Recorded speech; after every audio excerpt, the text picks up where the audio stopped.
પણ હું તને પામ્યા કરું તું લઈને આવે લાગણીનો મેળો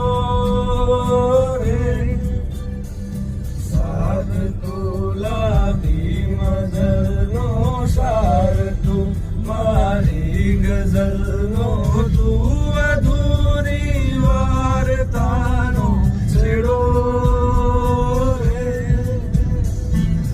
મીઠડી આ સજા છે દર્દોની મજા છે